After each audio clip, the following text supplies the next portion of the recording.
Hey everybody, welcome to Play, Rank, Share, the show where I cover the marquee PlayStation 5 titles, create an ever-evolving ranking of the best PlayStation 5 games, and share my opinions with you. My name is Tyrus, and this episode is about PlayStation's place and future in the acquisition era and IP war. 2022 has already started with rapid and concerning corporate consolidation in the video game industry.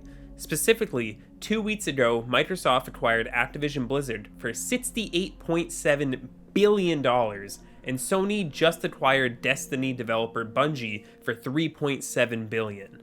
These two moves are making an obvious trend loud and clear. Console sales are no longer the most important metric for Sony and Microsoft, but instead, software sales and customer engagement in their various ecosystems. Microsoft has already made this initiative clear with their focus on Game Pass and making all first-party games available on Steam day one. The Bungie acquisition is also showing a shift in PlayStation's strategy. Bungie will not be part of PlayStation Studios, but instead operate as a different silo within Sony Interactive Entertainment. This means Bungie will not be making their games exclusively for PlayStation. Instead, current and future Bungie games will also be available on PC and Xbox consoles day one. It was also confirmed this week that MLB The Show will continue to be available on Xbox consoles and will be available on Switch for the first time ever. It's obvious that the console exclusivity walls are beginning to crumble, and the success of Game Pass is making the streaming wars start to appear inevitable. So the question stands, how does PlayStation navigate this, and what should their acquisition strategy be going forward? Overall, I do want to say that I'm not a fan of the rapid consolidation that is currently happening throughout the industry. I don't think buying third-party publishers like Activision-Blizzard is an overall healthy development for the average gamer. While Phil Spencer and Herman Hulst, heads of Xbox Gaming and PlayStation Studios, have a deep passion for games and respect for the medium, what happens if their successors don't share this? We see publishers go through phases of bad leadership all the time. Even PlayStation and Xbox had it within the past 10 years. And if bad leadership takes over Xbox Game Studios or SIE, then suddenly a significant amount of talent and creativity is being squandered under profit-driven management. We haven't seen the adverse effects from consolidation quite yet within the industry, but I fear what could transpire in the coming years as this acquisition spree continues, and it looks to be happening even more rapidly as time goes on. Microsoft is using big third-party publisher acquisitions to quickly make a meaningful backlog of games that are available on Game Pass, while acquiring world-class development teams to create new experiences for their audience. I must imagine that PlayStation is feeling the pressure to make a similar move, especially with the launch of their own streaming service on the horizon. In interviews given after the Bungie announcement, Jim Ryan stated that PlayStation has, quote, many more moves to make. To me, Jim Ryan is signaling both to us gamers and other corporations that Sony is looking to continue to aggressively invest and acquire teams in the gaming space. My biggest fear with this future for PlayStation is that they will start buying game publishers, similar to what Microsoft has been doing in recent years. From a corporate consolidation standpoint, I really don't think this will be a long-term beneficial move for the average gamer, but it seems to be inevitable since Microsoft has already taken 2 different publishers off the market. If PlayStation has decided to go this route, in my opinion, the most business advantageous move would be an acquisition of CAPCOM. The Resident Evil, Street Fighter, and Monster Hunter IPs are just too valuable for PlayStation to risk losing to Microsoft. Capcom as a corporation has a market cap around $6 billion, so it would realistically cost about $9 billion to acquire if the board of directors was looking to sell. It's entirely plausible that they don't want to sell, and I hope they don't. But from a strategic point of view, Capcom is a valuable asset for PlayStation to acquire. KONAMI could be another publisher that PlayStation has their eyes on, since they are not actively involved in game development anymore, but have rights to mega-hit franchises such as Metal Gear Solid, Castlevania, and Silent Hill. While acquiring these IP would likely lock non-PlayStation fans away from experiencing these games, it could also revitalize the franchises. This acquiring of corporations is a slippery slope for the games industry, but I feel that it is inevitable we see Sony absorb a publisher within the next year or two. I think the best way Sony can continue to cultivate and grow PlayStation studios is through fostering smaller, independent developers and grow them into world-class teams, like they have done with Guerrilla Games, Insomniac, and Bluepoint. When teams showcase their full potential, PlayStation can formally acquire them and put them under the first-party banner. This organic growth model helps build meaningful IP for PlayStation while not taking experiences away from Xbox, Switch, or PC gamers. Last year, PlayStation already announced these types of partnerships with brand new studios Haven, Firewalk, and Deviation Games.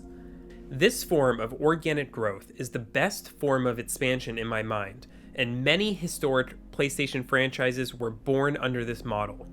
While the number of independent developers is shrinking, there are a few notable studios PlayStation could pursue. While not the most attractive option, it is extremely likely that PlayStation continues their relationship and eventually acquires Arrowhead Games. Most recently known for their 2015 game Helldivers, it looks like they're developing a sequel, if the Nvidia GeForce Now leak is anything to believe. PlayStation has been happy to work with Arrowhead on 2 separate occasions, and they have experience in the multiplayer sphere that PlayStation is aggressively pursuing. Based on my proposed organic growth methodology of acquisition, Arrowhead Games is the last studio that made sense for an acquisition in 2022. But PlayStation could just continue to partner with them and grow the studio before outright acquiring them down the line. Last year, Ember Lab took the gaming world by storm with their smash hit Kena Bridge of Spirits. PlayStation obviously saw the potential in this game by paying to have it come exclusively to PlayStation consoles. After the impressive debut, PlayStation should strengthen the relationship and fully fund Ember Lab's next project. While an acquisition might be too early, PlayStation can still fund and support the studio in a similar fashion to how they treated Housemarque for over a decade before acquiring them. Helping the studio grow while not outright acquiring them will help make sure that the development team will be a good cultural fit within the rest of PlayStation studios. Ember Lab seems like a studio primed for success within the ecosystem, and I hope PlayStation doesn't let them slip away. It's already rumored that Kojima Productions are working with Microsoft on a cloud-based game, but games by Kojima have been synonymous with PlayStation since its inception, so PlayStation needs to ensure that at least some of his games are coming to the PS5. With Hideo Kojima himself tweeting that there are multiple games in development at his studios, I have to assume that he is making another game exclusively for PlayStation.